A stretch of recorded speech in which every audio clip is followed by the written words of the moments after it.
Whoa, I feel tingly all over.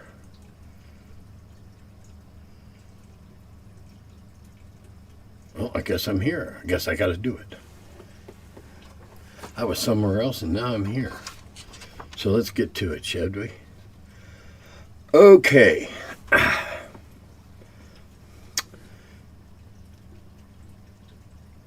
Dear Tim, Red Bulls and hit points.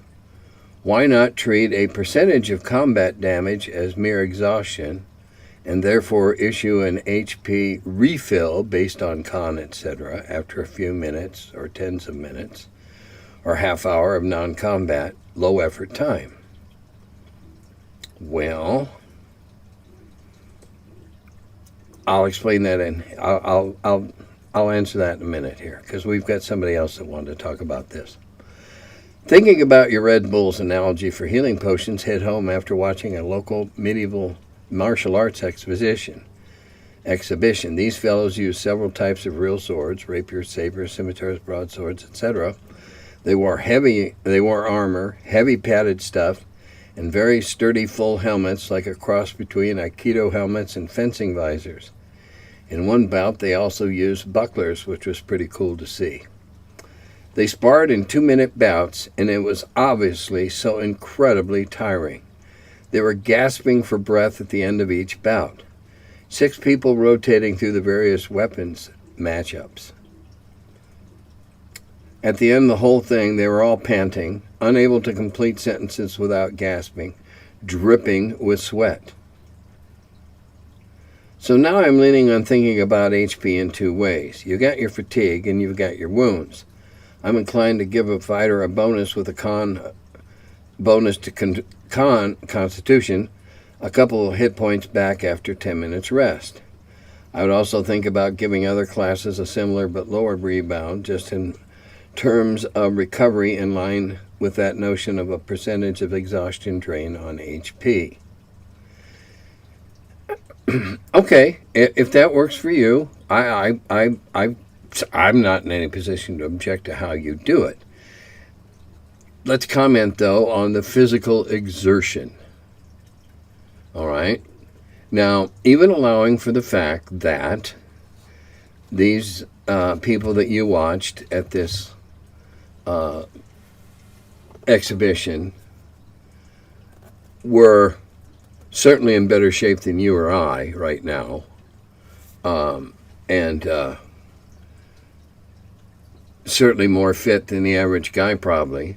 Maybe not as fit as somebody who is a full-time fighter, but even so, it's very telling. 2-minute bouts. 2-minute bouts, that's only 2 turns in what we try to simulate. They're exhausted, they're panting. They're, clutching for breath. 2 minutes, 2 turns. I think that's well worth noting and keep that in the back of your mind, because there is another question or comment coming up later that will also address that. But keep that focused. 2 minutes, exhausted, 2 turns. All right, let's say they're professional fighters, and they can go 2.5 times what these people who are semi-pros can do. 5 turns, and they're exhausted. 5 turns. Okay, so we're fantasy. Yeah, we don't let real world stuff get in our way. All right, I'm a huge fan of the old D&D artwork, and thus a big fan of Tramp. I ran into an article on N-World this week where the thread writer reveals how he found an established correspondence with Tramp in '85.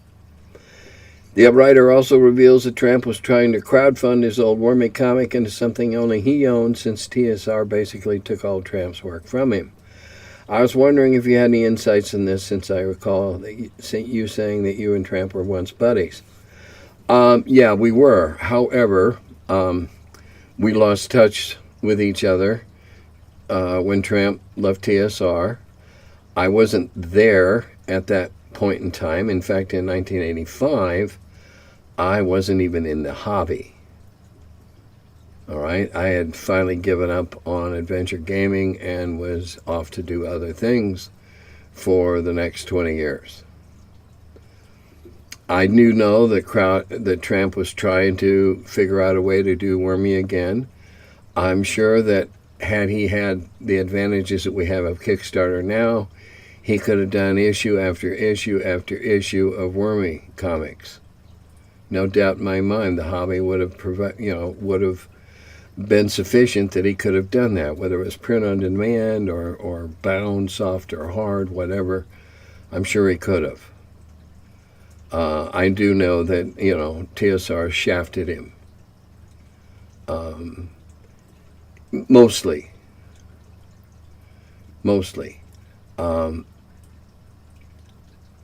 I don't know under what terms Brian hired him.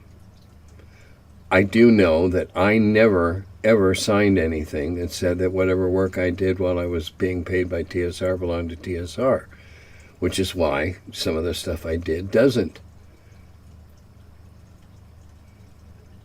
All right? I don't know those circumstances. That's all I can really comment on is what I know. Yeah, we were once buddies. We lost touch, and it was a shame. And then when I found him again, he was down that rabbit hole of not answering anybody, not responding to anything.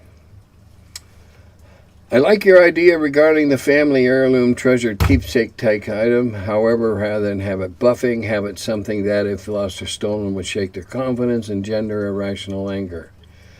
I could see that as a plot motivation. Recover Grandpa's walrus ivory dentures, which were lost or stolen at some point. Yeah, any hook, any hook you want to use. Let's face it. There's been whole fantasy novels written about the recovery of some artifact or some item that belongs to a dynasty or whatever. So there's certainly precedent galore for that type of thing. In regards to buffs, I think you touched upon the real reason why I'm not a fan of 5e, 6e, whatever they're calling that now. It's all buffs. Every character is buffed. Nearly every character is a spellcaster. A player can be a complete newbie to RPGs, but if they can figure out the right combination of feats and class skills, they can become unbeatable in combat. Then the other PCs feel they must follow suit. Then the DM feels like they must buff their monsters. Instead of a game played to have fun, it becomes more like a weird arms race. What do you think? I agree. However, I'm not buying the new games. The new games are not being marketed to me. And this is what the market wants. All right. Now, does that mean that I want to run out and play in a 5e game? Absolutely not. With all that buff and stuff going on, I'd be at a tremendous disadvantage. Not knowing how to rack up and stack all the buffs and everything. But if that's what people want, then Hasbro, much as I loathe them, does have a duty to its shareholders to create value. And if this is what people want to buy, this is what Hasbro's going to sell them. I'll touch on that again in a little bit on another comment, on the end of another comment. But yeah, it is an arms race. You got to come up with tougher monsters to combat these tougher characters. And let's face it, the biggest side-by-side example you could get would be to take a monster out of 5e and take a monster out of original or first edition and look at how preposterously tough the 5e would be for regular, even good level regular first edition players. It's the pinball phenomenon all over again. Pinball machines started out with four or five scoring reels up there on the back of the machine, ding, ding, ding, ding, ding, ding. All right. And then they had to go to 5. And then they had to go to 6. And then the electronics came out, and they went into 7 and 8 digits. You were still hitting the same kinds of targets, the same numbers of times. It's just that instead of that drop target being worth 10 points, now it's worth 100. That's severe inflation of scores. It's the same game, same principle. Pull the lever, the ball goes up, click, click, click. You hit it with the flippers as long as you can, knock down as many targets, getting as many cups, whatever the thing may be. And it just had more points on it. Instead of the bumpers being worth 10, they became worth 100. It didn't change the game. It just sounded bigger. Instead of needing 51,000 to beat the game and get a free game, now you needed 100 or half a million, 500,000. Same game, more or less.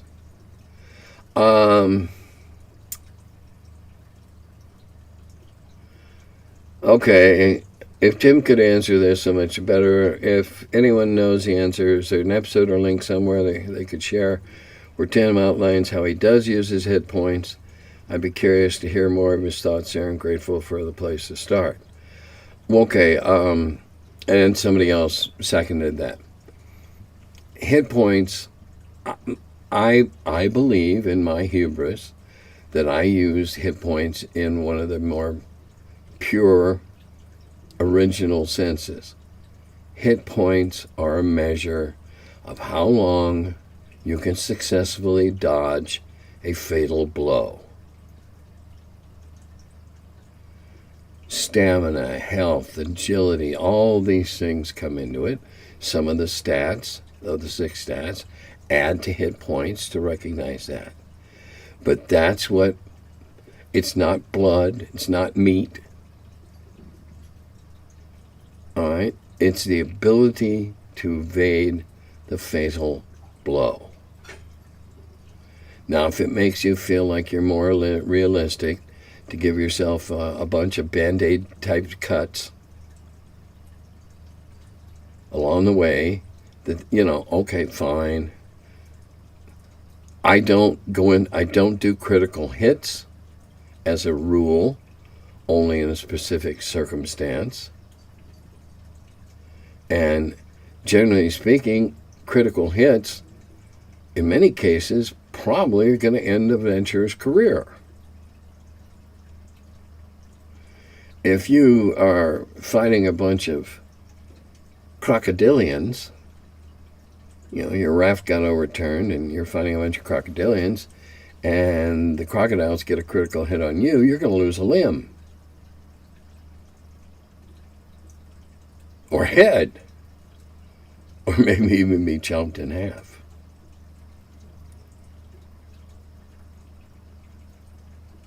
If you want to measure cuts and bloodshed and stuff, and slices like that, that's fine if that's what you want to do. If you enjoy that level of record keeping, that's fine.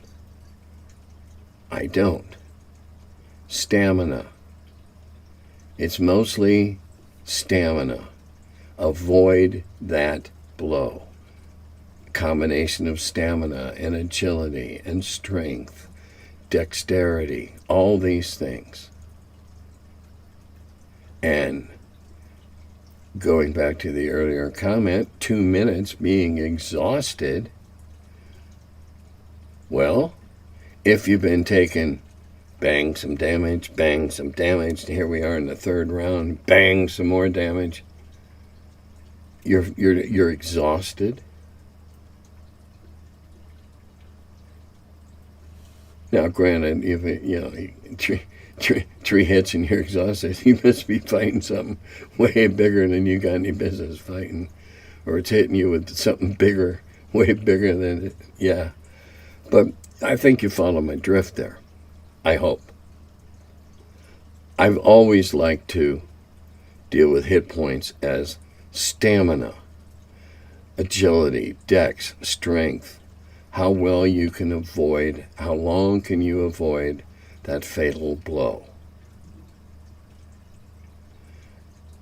It takes a while to heal, to get that, to regain that stamina, that strength, that agility.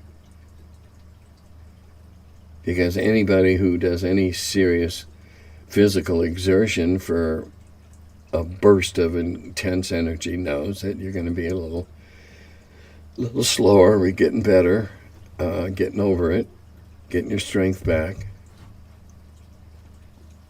That's the way I look at it. Because that's the way I deal with hit points.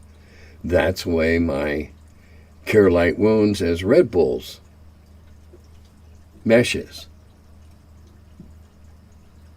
That's how it meshes. And I don't really worry about whether or not they've taken too many Red Bulls. If it gets excessive, yeah, then there's a time for a kick in. But excessive is a definition that every DM's going to have a different meaning for, or definition of. So again, now we're down to the individual DMs and how they like to run their campaigns and how they like their campaigns to play out, as well as what the players are comfortable with and what they can buy into.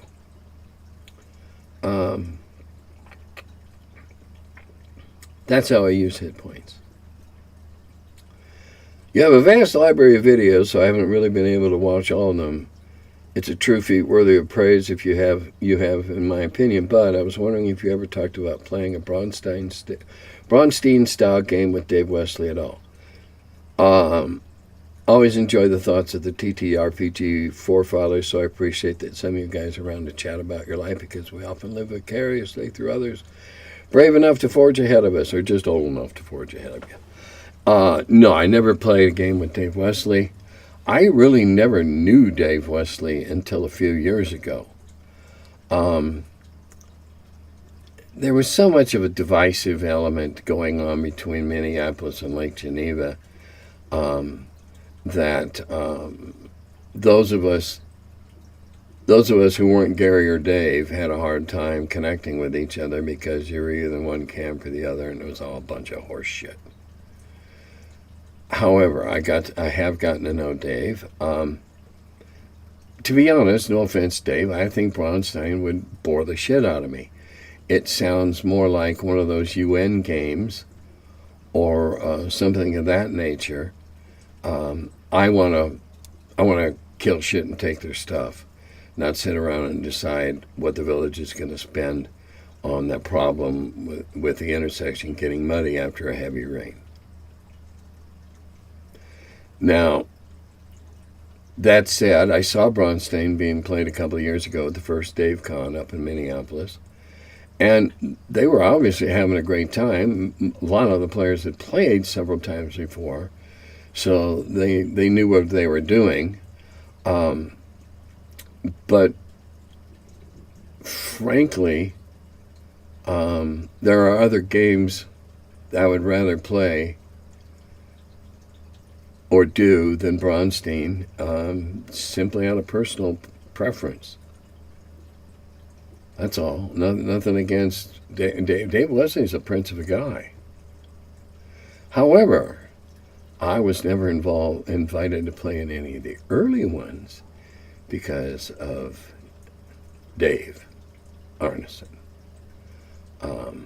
It's my belief that Dave figured he should have had my job. He should have been the one that Gary hired, which was an impossibility based on what TSR needed at the time, and that was somebody that knew how to edit and write. And unfortunately, neither one of those were. Ideas were Dave's strong suit, not explaining them to other people.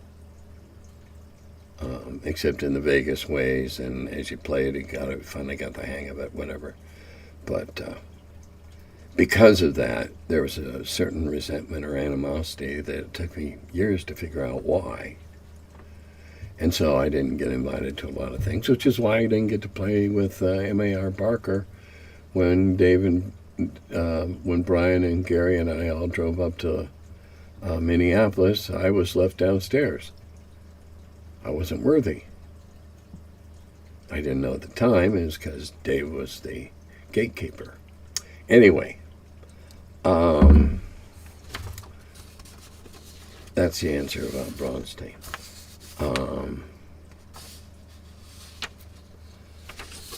My group of 30 plus years is what you call crunchy, having rules for everything. This works well for us. We rely heavily on the Dungeoneer Survival Guide and the Wilderness Survival Guide.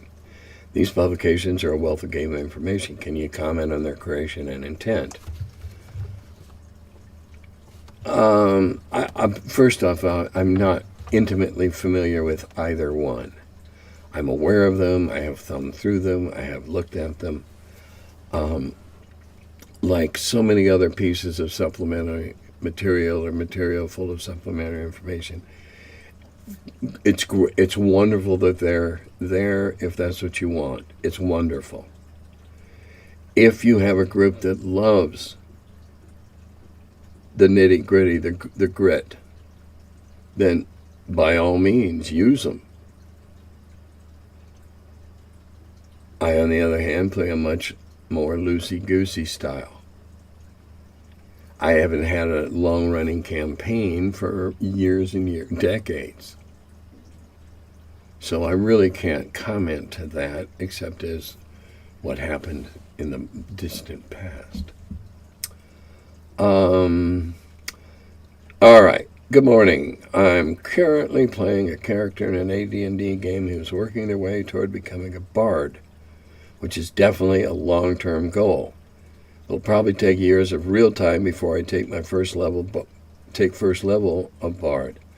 That said, did you or Gary ever have a player that managed to become a full-fledged bard? If so, how long did it take? No. No. Pardon me, not to my knowledge. The Bard appeared in Strategic Review second year, number 1. And it was written by my friend and a member of my Carbondale group, Doug Schwegman, Hobbit. And in fact, he and somebody else, there's another person from my old group, either the Ranger, I think the Ranger came from another person from my old group. In any event, I knew that Gary had been working on trying to craft a bard class, even if it was just going to be NPCs. And Doug got a hold of me and said, "Hey, I got this idea for a bard." So I said, "Okay, send it to me, and we'll see what." And this is one of the cases where, one of the very rare cases where I took a potential article to Gary and said, what do you think of it? Mainly, I was interested in, did it conflict with where he thought it ought to go? And he looked it over and said, no, this is brilliant stuff. This is very much along the lines I wanted to go. Go ahead and run it. And so I did. Because again, I wasn't trying to break canon when I'm putting out the company's newsletter. And no, you're right, and it would take years of gameplay.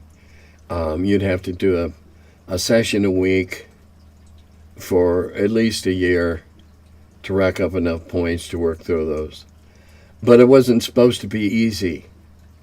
It was also going to be an excellent NPC for the use of the Dungeon Master. Because you've got a guy that can pick a lock, you've got a guy that can fight, and you've got a guy who's got these other bard skills going. What an NPC. Amazing non-player character. And of course, we knew every players would want to become one, but it's damn hard. Because to Whether it's a Celtic druid or a Norse, or a Celtic bard or a Norse bard, or even a medieval troubadour type bard, it's a tough life. It's tough to make a living. It's tough to make a name. So it's tough. No, we never did. Played them as NPCs. Never made one. I don't know that Doug ever did. Okay. Now, I'm not going to show it to you because you've probably seen it splashed all over Facebook and the internet. But Time Magazine came out with a special edition on Dungeons and Dragons, the game that changed the world. First couple of articles that I've read so far are pretty good.